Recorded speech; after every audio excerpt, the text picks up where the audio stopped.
You ask Tiger to calculate. This deals with linear inequalities with one unknown. The final result is v greater than -28. Let's solve it step by step. Isolate the v. Multiply both sides by 4.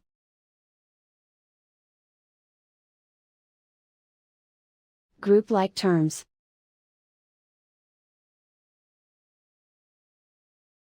Multiply the coefficients.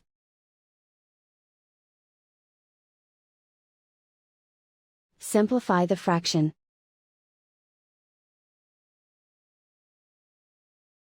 Simplify the arithmetic.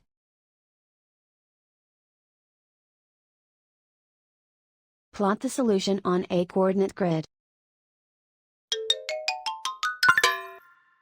And so the final result is v greater than -28.